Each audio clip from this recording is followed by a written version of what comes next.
Hi, everybody. It's Julie. Hey, it's JT. And this is the Talk of the Town podcast. This week, we are solo. We don't have a guest, but we give a lot of great information about upcoming 2024 social media trends and some ins and outs that we feel are going to be important to watch out for. There's definitely some at the end that you're not going to want to miss. So definitely stay tuned for that. If you're listening on Spotify, make sure to leave us a review. It really helps us out. And to like and subscribe if you're listening on YouTube. We hope you guys enjoy the episode and cannot wait for all the guests that we're going to have on this year. Hey, Happy New Year. Happy New Year. We are alone today. It's just the two of us. And you guys, of course. Yes. So we don't have a guest this week, but we figured we would come on and kind of chat about all things social media, kind of review 2023 and look forward into the new year. Yeah. We spent New Year's in the city. It was a lot of fun. We did. We had so much fun. Yeah. Yeah. We didn't do like the Times Square thing. Thank God. Yeah. But we at least got the energy of the new year in the city, went out. Mm-hmm. It was a lot of fun. It was great. Yeah, we had a really good time. Yeah, the city's the best.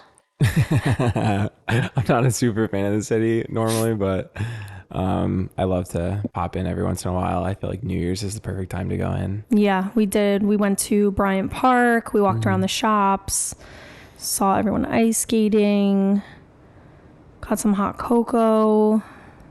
It was good. We did it all. Yeah, it was nice. It was a jam-packed 18 hours or however long we were there. It wasn't even 24 hours. No. Crazy.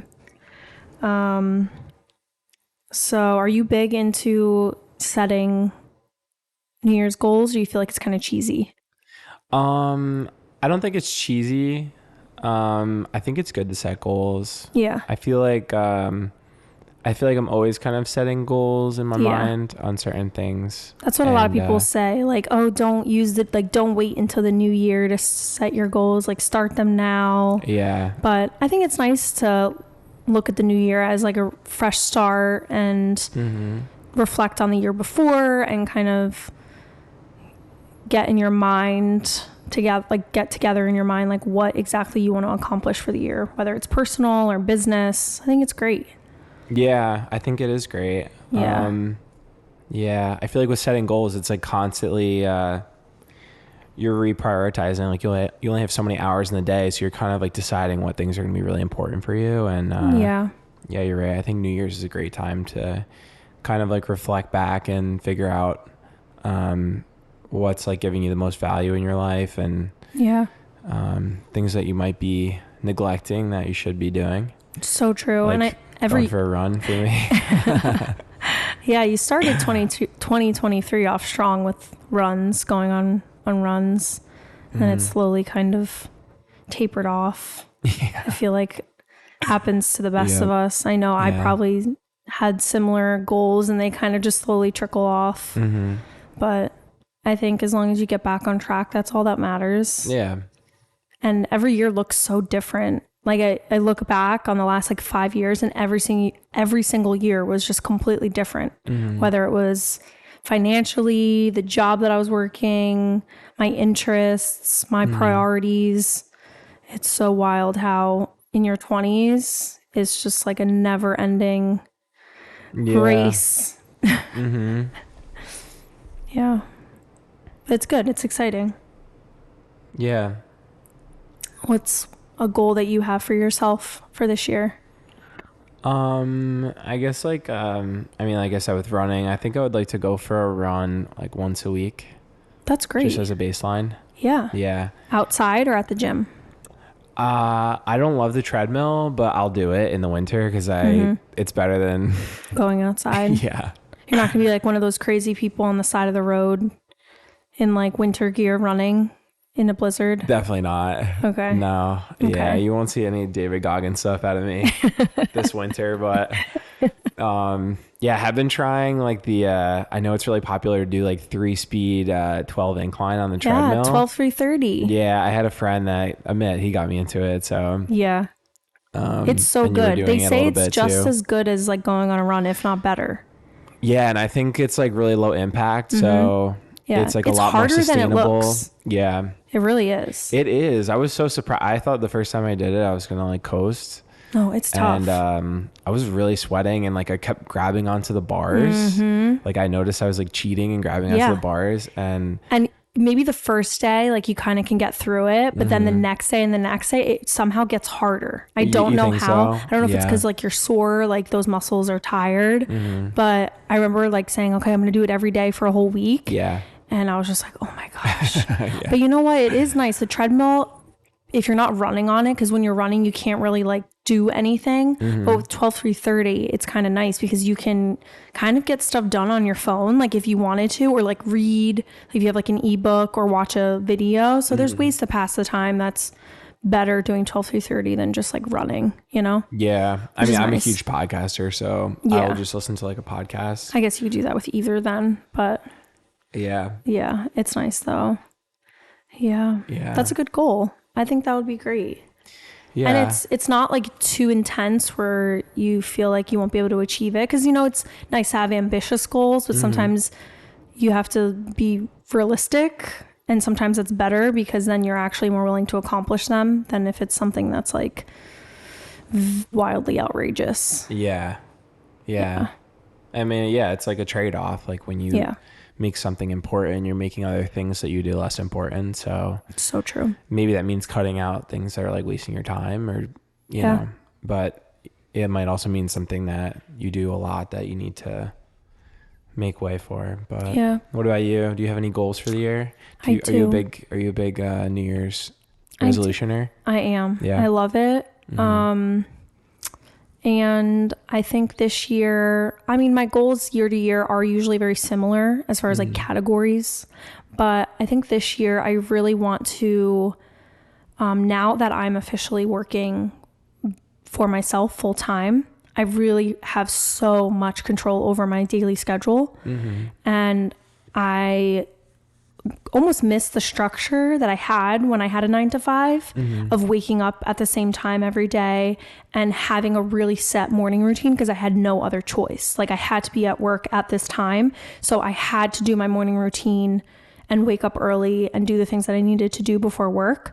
And I was so efficient. I remember, you know, waking up and like working out, making a full breakfast, packing my lunch, maybe getting some work done. Or I was in school at the time too. So I was getting homework done before I went to work, all before 7:30 in the morning. Wow. So I know that I can do it because I've done it. But now that I work for myself, I'm a little bit more like chill and laid back, which is nice because there is a lot of anxiety that comes with having to wake up early and rush to work every morning. It's not the most natural way to wake up.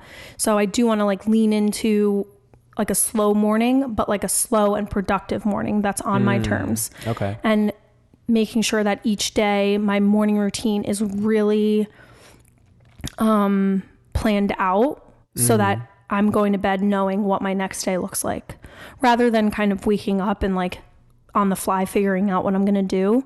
I really want to be efficient and really lock in a solid morning routine. Get my workout in early. That way I'm not thinking about it during the day. Kind of streamlining my food and making sure I'm prioritizing my nutrition, because I notice when I'm busy, I mean, you can attest to this, I forget to eat until it's like 6 p.m. I'm like, oh my God, I need to eat like a meal. And that's not healthy. Like I want to make sure I'm fueling my body. Setting aside some time to read. I think that is something I miss. I used to do that all the time to wind down. My free time was like very different, you know, when I was working a 9-to-5, and now my free time is like technically all my time is free time in a way if I wanted it to be. So I really need to also prioritize that, because I noticed that I have a hard time unplugging. Like work kind of blends over into every part of my day, and that's not good. Right. Because that's a slippery slope. For sure. I love working, and I think it's great to put in the effort and really work hard towards something and work long hours, but it's not always sustainable. Like I want to make sure that I'm setting myself up for success. So I think that's my main thing, is really just solidifying a solid morning routine. Nice. Yeah, that's a good one. I'm excited for it. I'm very excited. Yeah. That's awesome. I know you're really big into it, and I really admire that. I think that's honestly what it's inspired me, because I mean, so anytime I sleep over your house, he's always up before me, like 5 a.m., 6 a.m. And it makes me feel, I know obviously this is not intentional, but I feel like a piece of crap because I'm laying in bed and it's like 9 a.m. and I'm like, and he's been up already for like 3 hours getting work done. And I'm like, I can't do this. This is not good. So you're really inspiring me to get a solid morning routine. That's good. Yeah. Yeah. I think that's like another good thing to recognize is that like, when the new year starts, like we want to have these resolutions of all these things we want to change, but like you do also want to reflect on like the good things you're doing. And that's one thing that I feel like I don't really feel like I need a lot of discipline. Like I'm able to do it. You're so disciplined. It's incredible. Yeah. As far as like waking up, and there's other areas where I'm like, I feel like not as disciplined, but, yeah, I think that for me, just because of the bookkeeping, like I just learned over the past like year and a half how I work. Yeah. And what started it was that I had a 9 o'clock job where I was doing the same stuff at my desk all day. And I knew that if I worked from 9 to 5 and then tried to do a night shift of the bookkeeping stuff, like I would be burnt out by the nighttime. So that's so good that you were aware of that. That you really are like self-aware enough to be like, this is my strengths. This is when I work the best. And you optimized that way instead of like forcing yourself to stay up late and maybe do crappy work. Like you really kind of evaluated your situation and made it work for you, which I think is great. Because a lot of people say like, oh, I don't have time to do this. But it's like, no, look at your day and see where you can fit it in. I'm such a firm believer that there's always time to do one more thing, or that's true. Like, I never want to be afraid to take more on. I mean, obviously there's a limit, but it's all about efficiency. And you can attest to that. You really you were doing basically 2 full-time jobs every day for months. Yeah. I feel like I'm not like really a huge goal setter. Like I set some goals, but I feel like personally I'm more process oriented, and like my mission for myself is I'm always trying to figure out my perfect day. I love doing like the same things every day. And he literally eats like the same meals every day, breakfast. Yep. It's incredible. Yeah. So I love like trying to refine that and figure out like ways to like optimize my day and get really like in a groove. And I feel like I'm getting closer to that, but it's like you're always trying, at least I'm always trying to like optimize like how is my daily, you know. And it's also important to stay flexible, especially when you work for yourself. Like you need to give yourself grace. Sometimes it's not always going to go as planned, especially when you're in a creative field. You're not, and we talk about this all the time, and we experience it all the time, where you say, okay, this day I'm going to film this and I'm going to edit and do all this. And maybe you're just not feeling creative that day or in that moment. And it's genuinely impossible to get that work done. Yes, you have the time, but you need to be in a certain state of mind to do creative work. That's so true. It's not always flowing. You don't always have ideas right at your fingertips. So it is a tough job in that sense, because you need to be 100% sometimes emotionally to do creative work. That's true too. You know? Yeah, that's true too.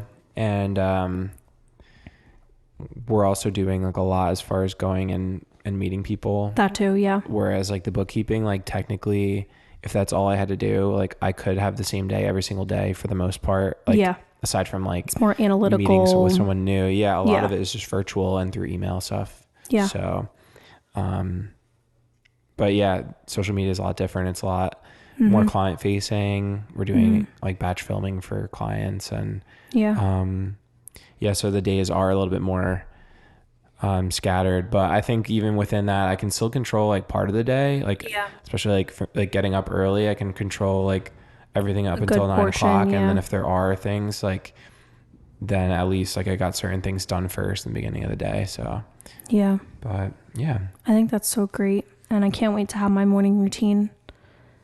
Are you gonna be okay with me waking up at the same time as you and being in your space. We're moving in together, guys, by the way. Yeah, that could be a whole podcast right there. I know, seriously. Yeah, definitely. I think we're going to be like in the same working space too. I think you mentioned like maybe you'll get a standing desk. Yeah, I'm so excited. We're going to have our standing desks next to each other. Yeah, I think it'll be cool. Yeah, it's going to be a lot of fun. We'll have our headphones in. I'll roll over to his desk and be like, hey, can you help me with this? I'll put the hat on. Cool. That's what I do when I have to focus. You put your hat on? Yeah, your thinking cap? Podcast. Yeah, my thinking cap. Yeah. I heard this podcast. I don't remember who said it originally. It might have been like Huberman, but is it the ceiling thing? Yeah, the cathedral effect. Yeah, and he basically was saying like if you have like low ceilings, or even if you put a hat on or something, it narrows your focus and it helps you do more analytical work better and focus better. Whereas if you're in a place with like higher ceilings or you're outside, you won't be as focused doing the work, but those are better places to do creative work. It helps you like expand your mind a little bit. I don't know if like the truth on that, but I'm sure there's like some studies behind it. Yeah, Huberman said it's probably right. That's how I feel about it. Yeah, that's exactly how I feel about it. That's the reliable Whatever source. he says, is like Bible to me. So yeah, we've implemented a few Huberman tips. Like we're so big on the dimming the lights at night. Like you got me into the light. No thing. Overhead lights past a certain time. Yeah. We have these special light bulbs. I think we got them at like Target or something. You can control them from your phone. You can set the tone of the light. Those are sick. The fade, or what is it? Not the fade. The like the dimming. Intensity. Yeah, like the dimming effect. So you can make it as dim or as bright as you want. And then it also has colors. And we usually do the red light. It's the most calming, relaxing thing before bed. Yeah, this like it's dim, awesome, sultry red light, and it just gets you ready to snooze, and it's the best. Highly recommend. And I'm pretty sure that was a Huberman tip with the lights in the morning. It was, yeah. You want to get exposure to the bright light. It wakes you up. It's a natural thing. And then at night you kind of want to lower it down. That's why they say don't go on your phone, because of that blue light exposure. You don't want that bright light in your phone. That's another tip. That's another goal that I want to do, is also just putting away my phone closer to bedtime. It's so hard. Not touching my phone first thing in the morning. Like literally having a solid hour in the morning before I even look at my phone. Yeah. It's such a distraction. It's not like a distraction in a bad way. Like I'm not always on my phone because of social media. It's like work is on my phone. Yeah. And people are texting me, people are emailing me. So it's like, it's never ending. If I'm on my phone, I'm doing work at some point, whether it's on social media or not. But to have a good morning and night routine, I need to chill with the phone, because it's so literally the first thing I do when I open my eyes is reach for my phone. It's horrible. Yeah. It's not good. It's hard. I mean, I think like anyone that is like looking to like improve in different ways, like you probably have like tried different things. Yeah. And you try things and maybe you give up for a little bit. But one thing I tried and I ended up giving up, now that you say it, I probably should start doing it again. But if you could have like a separate alarm clock next to your bed. We got hatch. We do, yeah. The hatch, and we're gonna set it up when I move in. I cannot wait. Yeah. I keep getting videos on my feed about it, and it looks so nice. Yeah. I'm very excited for it. I keep seeing it too. Yeah, it's like definitely a very hyped product. So yeah. It's definitely a wellness girly thing. Totally. Okay, so now that we've kind of talked about our personal goals, maybe we should mention kind of what our goals are for not only our personal page, or not our personal page, but like our business page, Lime Media, and for our clients. Like, what are the ins and outs of 2024? Yeah. Okay. I can start with one that is kind of important to me and I think is huge. I mean, it's been huge, but UGC, or like user generated content and lifestyle content. I'm loving the vloggy stuff, day in the life, casual, like not overly edited content. It's my favorite thing to consume. I don't know if it's like everyone's cup of tea, but I really love it. And as far as for businesses, I would love to see more product-based businesses or even service-based businesses do more casual content and more UGC content. So whether it's hiring someone to promote a product or even just putting the product in a more lifestyle light. Yeah, I think user-generated content's huge right now. I think it seems like a lot of people really trust their favorite influencer.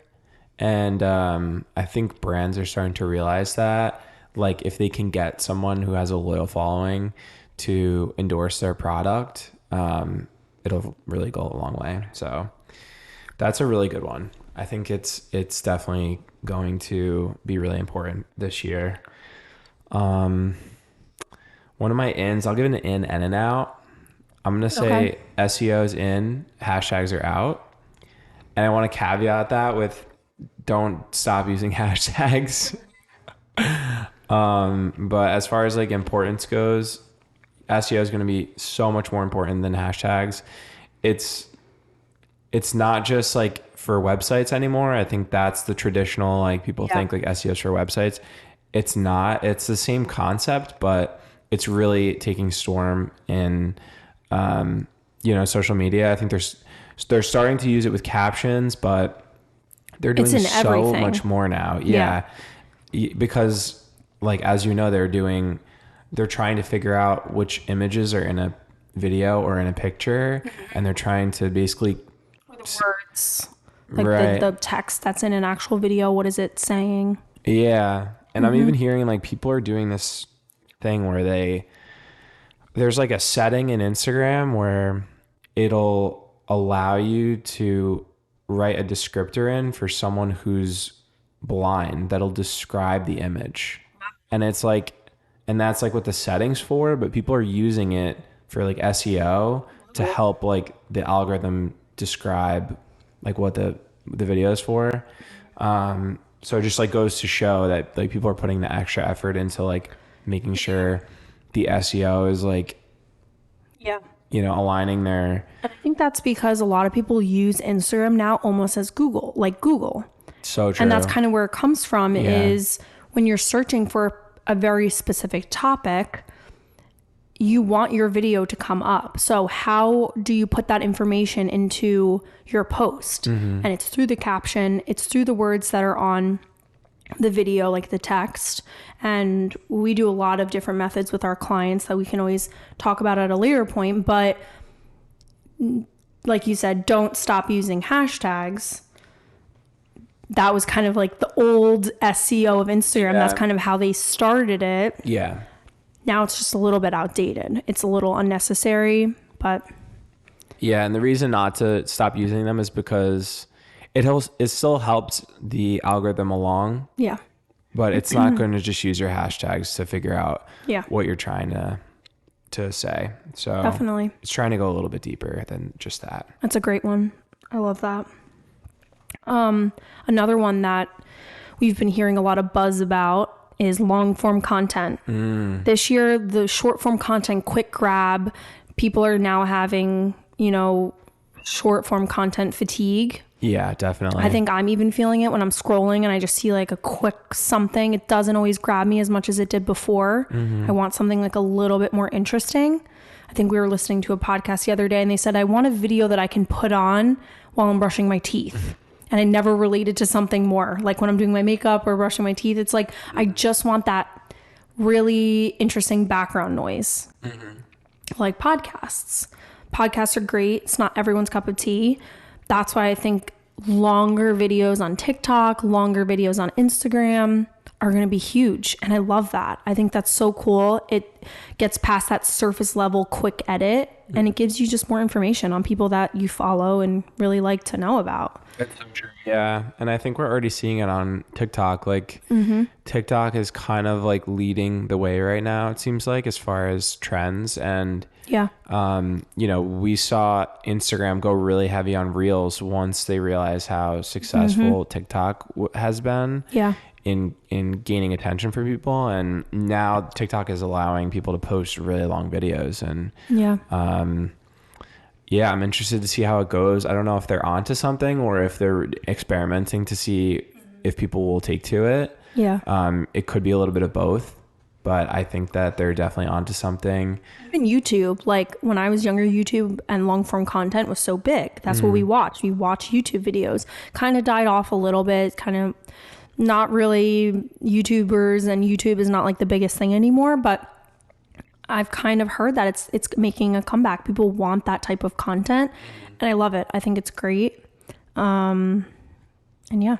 Yeah, I mean, I just speaking for myself, like I feel like I can't commit to like a TV show anymore. So true. Like I can't just like, oh, I'm going to start like this 5-season, show that's 10 episodes and they're each an hour long. Like to me, that feels like a big commitment. But what doesn't feel like a big commitment is going on YouTube and letting the algorithm decide a couple videos that, I think might be cool, and just putting it on, and there's no storyline, and, that nice middle ground.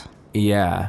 I think another out that I have is the overly edited, overly polished reels. That's not to nag on anyone, because I think there's a lot of amazing content out there that's made, but I'm not a fan of like the reels that are made with like super high def cameras, and I don't know, to me they're just like very boring. They're very cookie cutter, very overproduced, very over edited. I don't like that kind of content, especially for businesses. I think businesses really need to lean into transparency, being authentic, showing more lifestyle content, behind the scenes. I think that's what people want to see, and less of the overly edited content. For example, say we want to go out to a restaurant to eat. What's going to grab us when we're almost like Googling on Instagram, like cool trendy places in New Jersey or cool trendy places down the shore? It's not that overly edited video of the guy over the fire on the stove, like flipping the food. It's the influencer girl going and showing her experience at the restaurant, showing what drink she got and showing the meal that she got and the ambiance and the cool things about the restaurant. That's what makes us want to go. So I feel like, especially for product based or food or that kind of industry, going away from like the highly produced content is going to be so crucial for next year. I think that's how you stand out. That's how you show that you're different. You can hire a company that has a nice camera to shoot a cool video for you, but to me, it's kind of overdone personally. Yeah, I think it's overdone too. I think there is a place for it. Totally. And I think it's kind of a niche thing. Yeah, it is. And I think to have a highly edited video like that every once in a while, or maybe for your website, I think that's great. It's great for branding. It shows that you're professional. It shows that like you have a solid, business. But for everyday content on Instagram, it's just too much. I agree. Yeah. There's a cool agency near us that does like a lot of that highly edited stuff for like car dealerships. Oh, wow. And I think that's like a cool use case for it. They're they're like high end car dealerships. I think that like in a way kind of makes sense. Yeah, you kind of need that. And it does look really nice, but like you're saying, I do see sometimes like the really highly edited stuff for.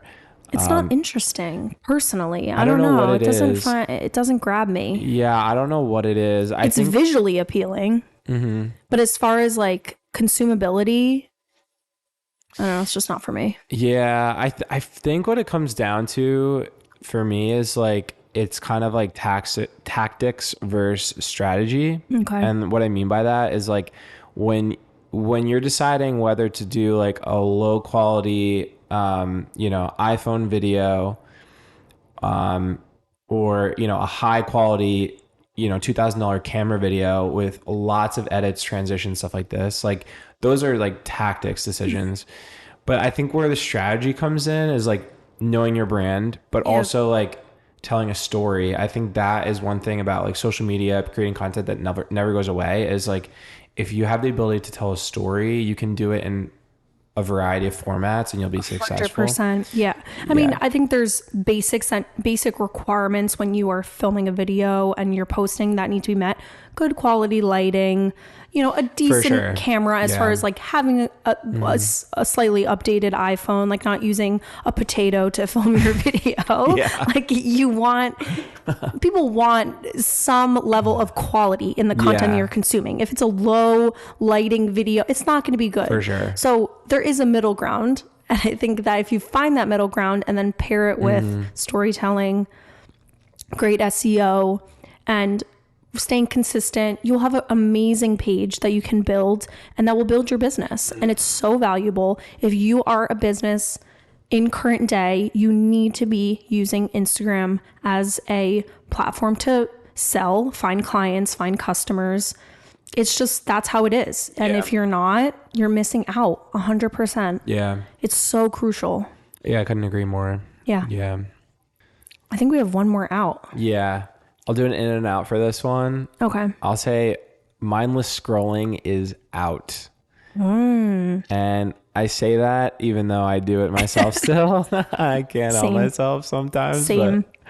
But I try. I would say in is like strategic scrolling, I'll call it. Okay.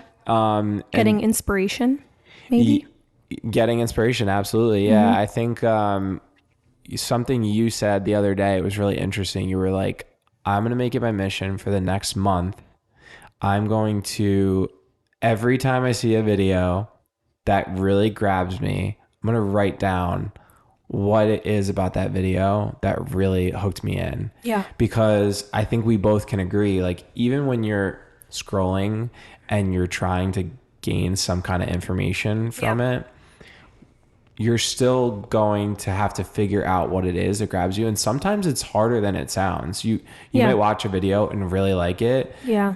And it might take you a few watches. And sometimes you watch it a few times and you really can't even pinpoint what it was that was so interesting to you. But the more you do it, like, the more you can kind of pinpoint that stuff and you know, use it for yourself. Yeah. I think your brain makes such a quick, and it's almost goes unnoticed, judgment.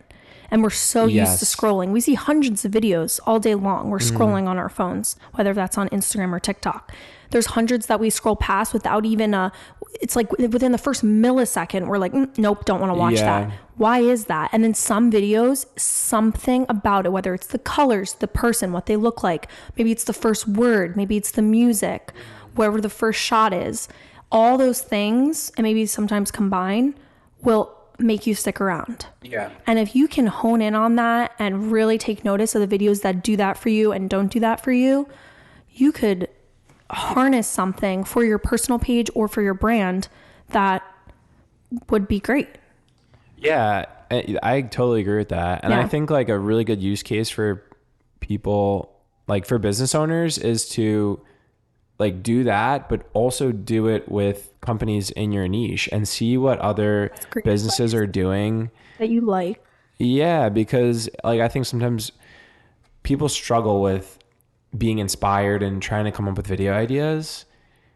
You don't have to come up with any video ideas. Yeah. You can go on Instagram, you can type in the most popular keywords for your niche. Yeah. You could take notes on what's doing well and you can replicate it. Yeah. And obviously don't copy it word for word, clip for clip, like put your own spin on it, but it's a good you can replicate it. You absolutely can replicate what's 100%. Being done out there. I think that's what the biggest, you know, strategy is take some of the fatigue out of making that decision and coming up with the idea. Absolutely. Yeah. Yeah, absolutely. It's also great to be an individual and create new and exciting content. So I don't think that's good for longevity necessarily. I think it's a great starting point, but for sure, that is such a great tip. Yeah. And I think, I do think that I agree with that. Like, I think that when you're, like kind of in the beginning stages of creating content or beginning stages of trying to learn to get better, like that's where you want to be. Yeah. And I think as you start to create that similar content, your wheels are going to start turning. So true. I think sometimes people, all they need is like a little bit of inspiration. So yeah. Yeah. And I think no matter how old you are, what your technological capabilities are, if you are a business owner, it is already known that you wear multiple hats. You are customer service, you are the receptionist, you are doing the finances, you're running the class maybe, you're doing everything. So if you want your business to be successful, either A, hire someone to do the social media for you and do all the marketing for you if you have the means to do so. Obviously, we work with a lot of small businesses, so we understand that there is sometimes a very strict budget involved. For sure. However, that should not deter you from learning it yourself. And we're not talking taking a full-blown course on it and devoting all of your 100% of your time to it. The small things, I think you mentioned earlier, basic editing skills, how to record a video, cut it up, add text, add music, export it, and post it. That streamline should be something that is practiced and learned. And it's, I would say, a basic skill, but maybe not for everyone. I don't know. Maybe we're just lucky that we were born into the technology savvy generation and we just take that for granted. But I think just having some basic social media skills as a business owner, they are coupled as one nowadays. Yeah, I agree. I mean, I really think, like, I truly believe that if you spend like an hour or two on some self-education, you can drastically improve the quality of your content. I mean, we do a lot of things that we don't know how to do. For sure. Yeah, we have to. Yes, it's just part of the job. And things are changing too. Yeah, so all you the time. Can't just like use your skill set. You are constantly YouTubing videos. Yeah. We're constantly Googling things. We come into roadblocks all the time with technology. It is not an easy thing by any means. But we know that it's important and we need to be up to date for our clients. So it's crucial. It really is crucial. Yeah. And I think that's a big in is educating yourself. That is a big in. Yeah. I think that was all great. I mean, I feel like we can go on and on about our opinions and what we expect for 2024, but it's going to be a great year, and it's so exciting to be able to create content for businesses and see them transform and help them kind of get re-inspired on how they can present themselves online. Yeah, it's really cool. Yeah.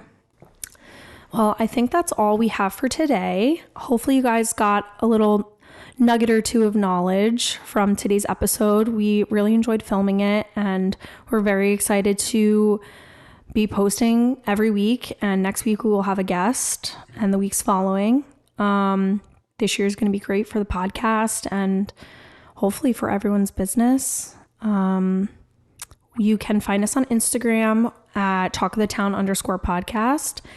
And our social media management company is at The Lime Media on Instagram. You can email us. It's all on our website. And our personal businesses, my company is linkup_jewelry. And my personal business is at Bullseye Bookkeeping. All right. See you later, guys. Bye. See you guys.